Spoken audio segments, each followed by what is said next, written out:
Welcome to this edition of In Transition. I'm Libra Johnson. Since the beginning of time, we have been in search of love. Our media, in support of that desire to find it, keep it, and replace it, starting the cycle all over again, keeps a steady flow of magazines and books to assist us in this quest. Even more, technology allows us to find our soulmate in cyberspace with great specificity, shape, size, color, and creed fulfilled. But somehow we are still in search of the perfect mate. But there's more help, right? Our airwaves provide a multitude of reality TV programming, chronicling the hunt and the acquisition, and providing experts to help us navigate the all-consuming process of falling in and out of love. But do we really know what good love is? And does the love really start from within? Well, today, we'll talk to a couple about what it takes and hear from Hasani Pettiford, a relationship expert and author featured on TV One's series Love Addiction. But first, let's take a look at a clip.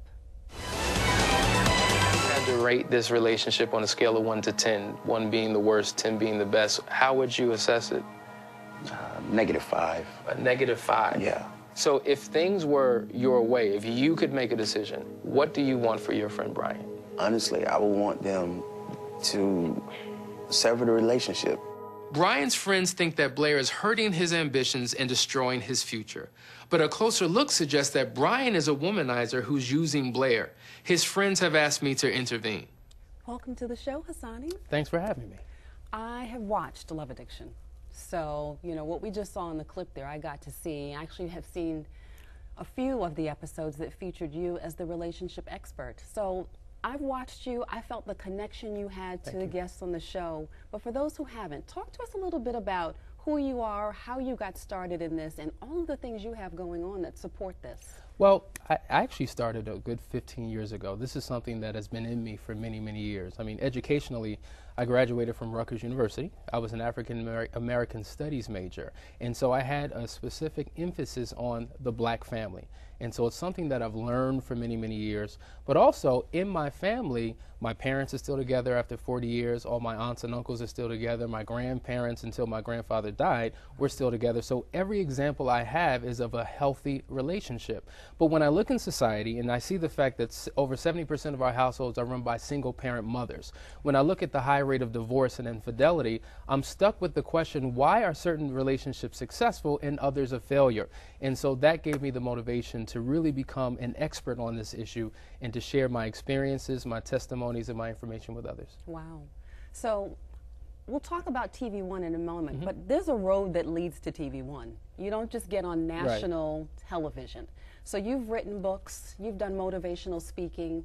Again, talk a little bit about that road for those who would love to do something like what you're doing one day. How does one prepare for national television? This has always been a passion for me, and it comes out no matter how I communicate it. And so as a sophomore in college, I began traveling around the country speaking to other students about sexuality and relationships, and decided that upon graduation, this is something that I wanted to do full time. And so 14 years later, 10 books later, you know, several conferences and seminars and cruises later, here I am.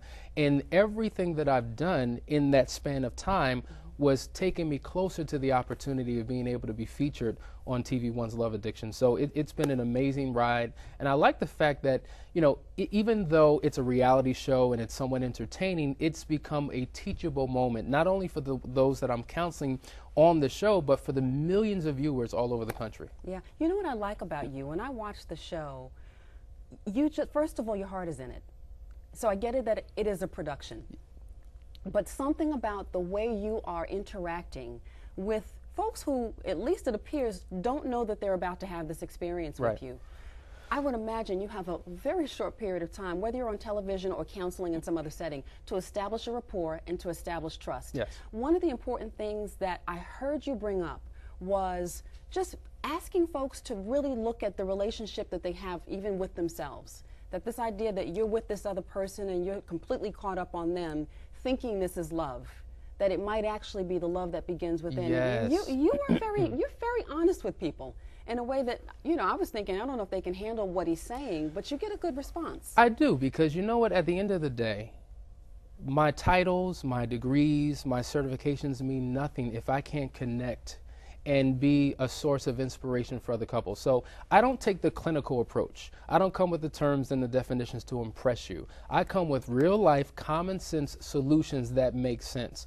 And I establish a connection. And when people can feel that your heart is in it, then you're able to interact with them and take them ultimately where you want them to go. And that's what I've been successful at doing for the last 15 years. What's funny, because I always thought that, you know, love didn't have logic to it, you know, that da-da-da. I remember my mother said to me when I was a teenager that, you know, love doesn't pay the rent, that, you know, there's that initial stage of love, and then some of that sort of passes, and you need something much deeper than that as a foundation to get through what will inevitably be very tough times. Well, emotions are important.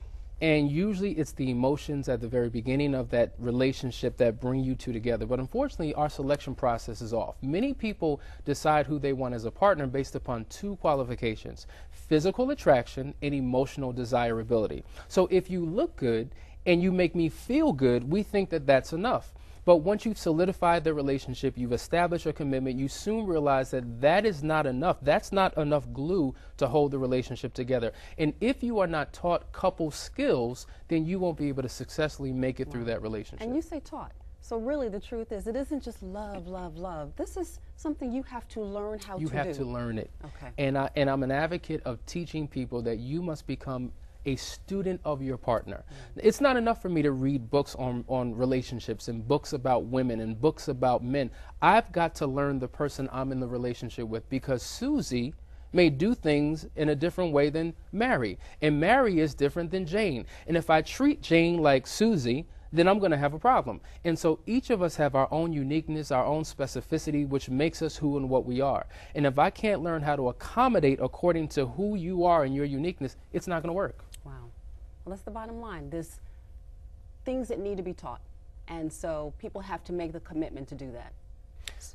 It's just like a car. Yeah. You know, every few thousand miles you have to get a tune-up, you have to get an oil change. When you run out of gas, you have to put more gas into it. So relationships require maintenance. Wow. And a relationship is spelled W-O-R-K. There's work that is required to make a relationship work. All right. Well, we're going to be right back. Up next, we'll hear from a couple who will share some of the challenges they've experienced and have Hasani share his perspective. We'll be right back. Mom, can I have $1? I think my purse is upstairs on the bed.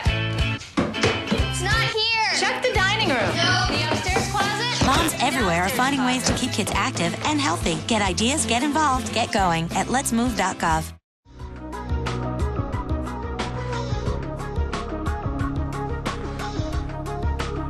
Two-way street. What you're saying is that you have agreed that you're in a parasitical relationship where she's constantly giving and giving and giving, and you're taking and taking and taking and giving nothing back in return. That's a parasite. Welcome back. A recent study by the National Center for Family and Marriage Research at Bowling Green State University found that 25% of recent divorces involved couples married for more than 25 years. My next guests, William and Aretha Kelly, are a married couple here to share some of their thoughts about the challenges of marriage and benefit from Hasani Pettiford's own brand of common sense solutions. Welcome to the show. Thank you. Hey, So, thank you. we're all starting off pretty calm here, but we talked a little bit before the cameras rolled about the differences between how men and women communicate. And even before the cameras rolled, I could feel Aretha and I kind of feeling each other, and William and Hasani sort of feeling each other. So tell me, what happens in the male-female dynamic that goes right, and when does it go wrong? I think at the end of the day, we haven't learned to appreciate the differences that we have in our relationships. And we think that commonality, or what makes a good relationship work, is that we think the same, we act the same, and we're common in every single area. But sometimes a great relationship is expressing and celebrating the differences. Men and women are wired completely different, so our styles of communication are different. As you were talking about, women speak in paragraphs. Men, we speak in bullet points. And so oftentimes it's hard to really connect in terms of communication to make sure that we're really hearing each other. Wow. Well, I know my husband's not here today, but I know quite often when I'm talking, he's like, bottom line, babe. Bottom line. Get to the point. But I'm like, no, because there's a lot I want to tell you, and you know, there's all these little details that make the difference. Bottom line. And men want to solve problems. You Right. just want to talk He does and want to share. get to We solving. want to He solve. does. We want to come up with that solution, Right. and you're not necessarily looking for that. Okay. And so we come into communications with different expectations and agendas, which makes it hard for us to really connect. Well, do women then have to set it up more and say, honey, I don't want you to solve this. I just want to talk to you about it? Or would that still be painful, even if you knew the paragraph was coming? That's a part of understanding the perspective in which your partner is coming from. Because if I understand why you want to talk, Right. then I know how to respond to the conversation. Absolutely. All righty. So what do you think, Aretha and William? What are some of the most common issues that you find in your communication? Well, I find that maybe, like you said, I'm speaking in paragraphs. I am very, very detailed, and William just wants to get right to the point. So when I'm talking to him, I feel like he's not listening. So then I say, are you listening? Are you listening? And he's like, yeah, I'm listening. That's what did I say? So then And it's a conflict. I don't want to hear that. What did I say? I'm not a student or a child, so sometimes I react like, I'm not going to repeat that. I'm not your child. So I'm listening, but I'm not going to repeat what you Is just that said. the problem with male-female communication in long-term relationships, is that we're getting a series of reactions? We are. A lot of times when we're talking, we're focused on what we need to say next. We're focusing on the response. And what Aretha's referring to is what we call the drive-through talking technique. When you go through a drive-through at your McDonald's, you're placing your order. You want them to recite back to you what you just said to them, so you're sure that they got it right. You don't want to drive off and all of a sudden your order is completely wrong. So it's a good technique, but oftentimes if we don't understand the reasoning behind why we're asking these questions, it can come across as, well, wait a minute, why are you trying to control me? And why are you trying to treat me like a child? And so that's what I mean by having complete understanding when we engage in conversation. Do you also think it is a matter of trust? That I need to trust that my mate has good intentions, so that even if he doesn't say a lot back, I trust that he's actually listening, he's heard every word, and even if his response is not as long as I would want it to be, then I'm trusting that he wants me to be happy and that his style of communicating that to me is just different. Is trust an issue? True, it is an issue, and that speaks to the insecurity that people have. Now, let's qualify that, because when a person says, oh, you're just insecure, well, wait a minute.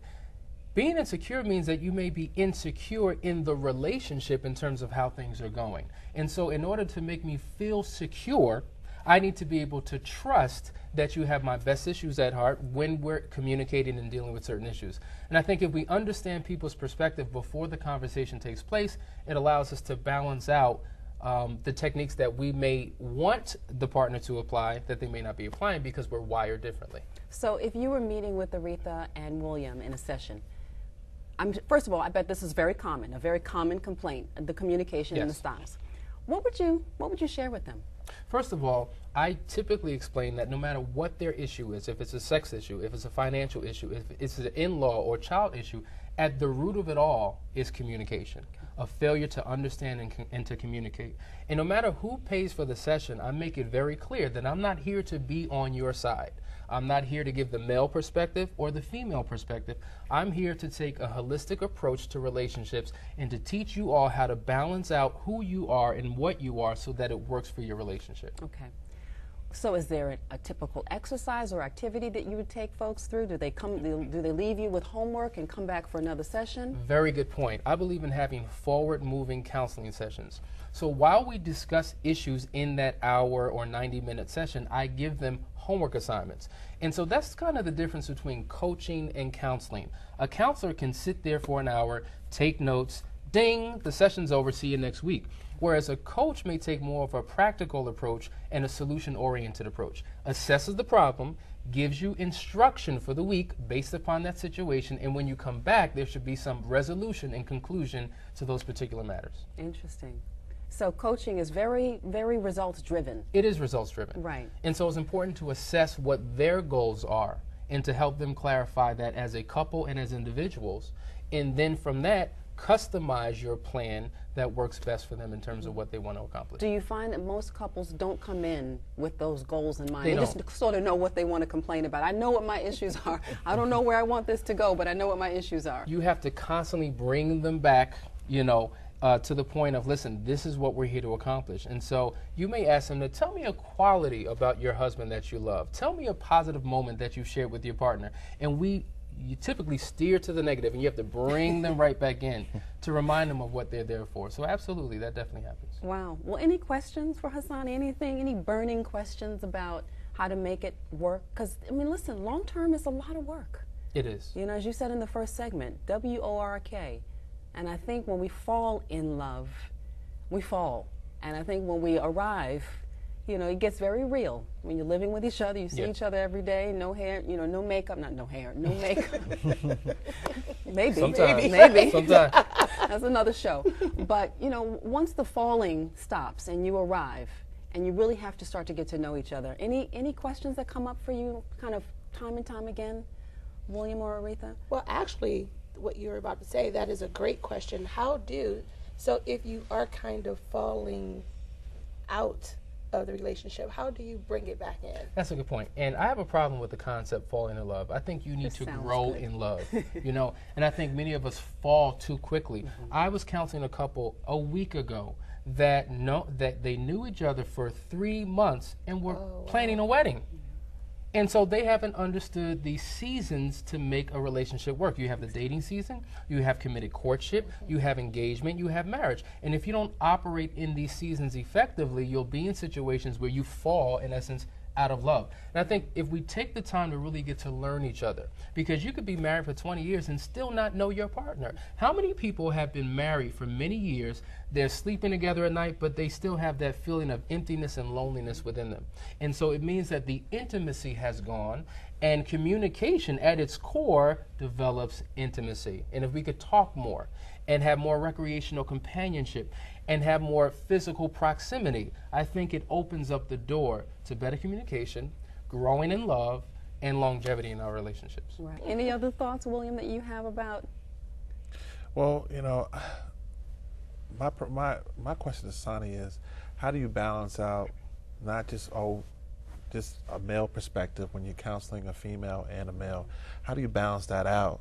Because you do have a male perspective, and you understand that there are two different people, and you can see from our side a lot, but, you know, women, you know, they tend to, you know, especially in a relationship, I think sometimes, especially with communication, you know, like I said, our communication can be, you know, one sentence, two sentences, and that's to the point. Theirs can be very, very, very detailed. Yes. And so you have the challenge of sometimes we striking the don't want to balance. hear that. I think it's about teaching couples to become bilingual, because we do communicate completely different.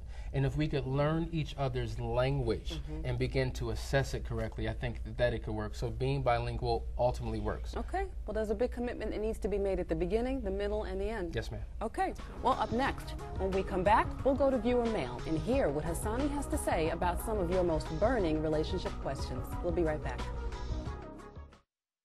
The pain will not control us, because arthritis can't beat us if we beat it first. In the fight against arthritis, you need a weapon. What's yours? Visit the Arthritis Foundation at fightarthritispain.org.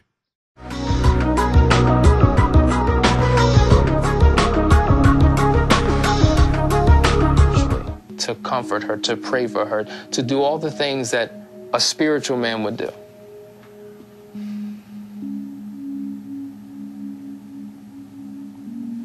No. So you do not represent the definition that you just gave of a good man. Yeah. Welcome back. So we wanted to hear from you and to get Hasani's perspective on how you can achieve success in your relationships. Hasani, so we're going to go to viewer mail because our time is short with you now. We have a woman, Stacy in Texas, wants to know, is it okay to have a list when selecting a partner? This is such a common issue that comes up when dating. Yes and no. It's good to have a list, but I always encourage people, if you're going to have a list, become your list first. Wow. You know, whatever you want, become it first, because the law of attraction says you draw to you who and what you are. So if you're broke, busted, and disgusted and don't have a pot to pee in or a window to throw it out of, how in the world can you think that you can attract someone who's the complete opposite of you? So become your list, and you will attract what it is that's on your list. That's really interesting. It goes back to the open where we talked about good love and does it really start within. But also this idea that opposites attract. I have heard that people are actually seeking in others qualities they don't have in themselves, right?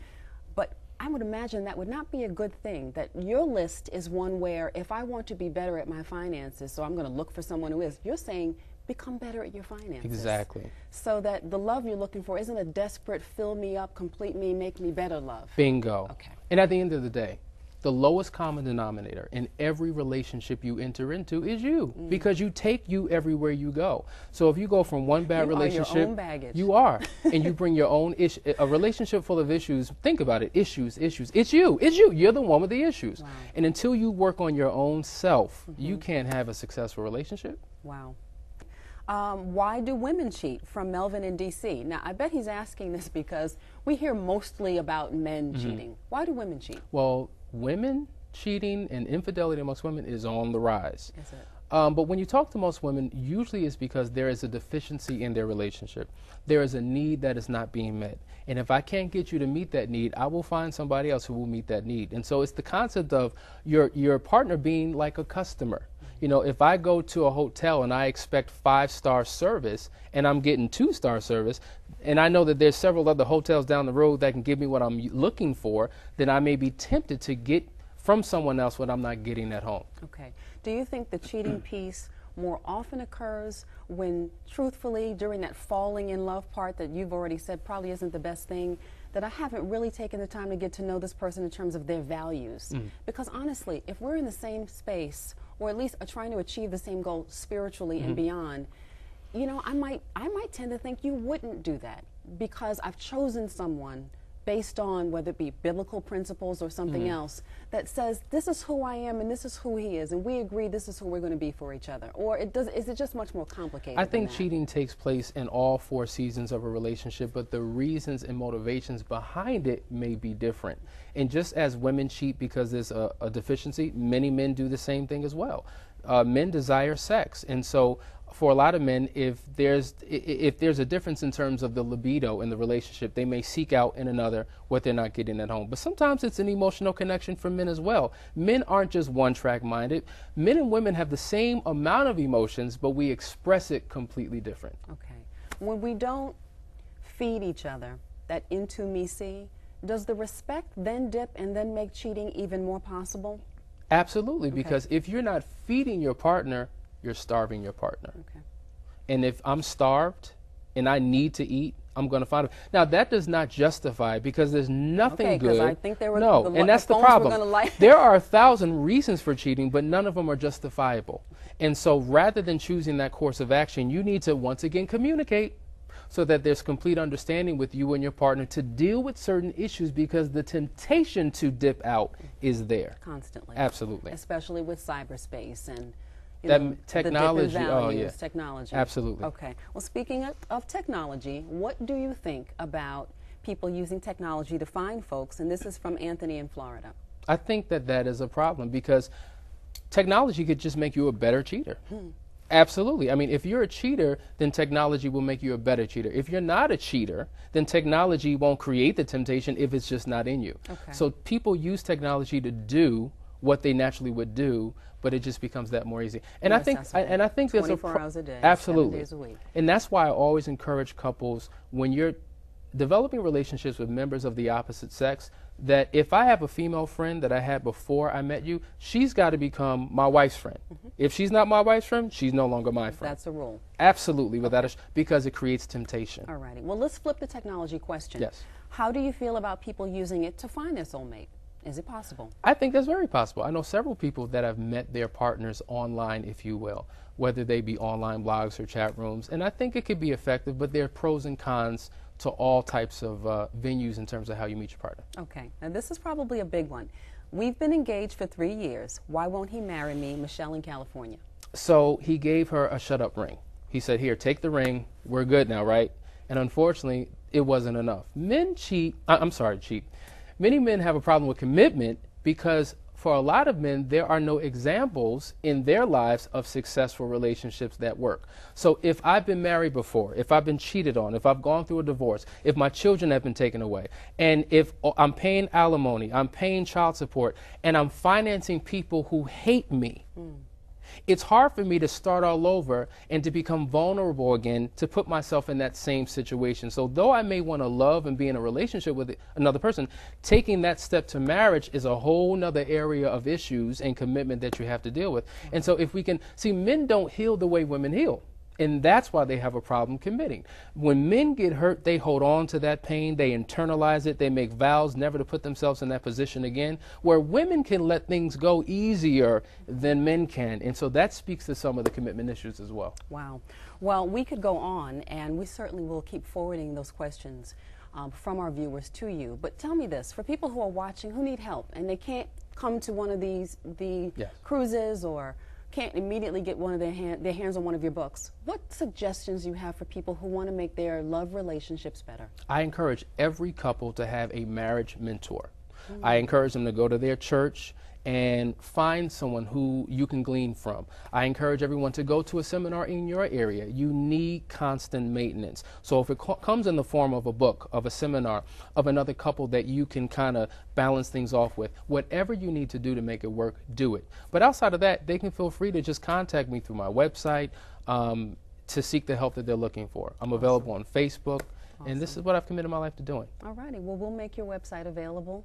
Thank you for traveling to be on our show today. Thank you for We really appreciate it, and we're going to be in touch because I get the feeling we have a lot of questions that still need to be answered, and we appreciate you making yourself available to provide those common sense solutions. Thank you for having me on your show. Thank you, Hasani. Well, that's our show. I want to thank my guests, Hasani Pettiford and William and Aretha Kelly. And if you have a story about a life in transition that you'd like to share, email us at info@intransitionwithlibra.com or visit our website at www.intransitionwithlibra.com. And don't forget to like us on Facebook at In Transition with Libra Johnson and follow us on Twitter at IT with Libra Show. Thank you for watching. We'll see you next time.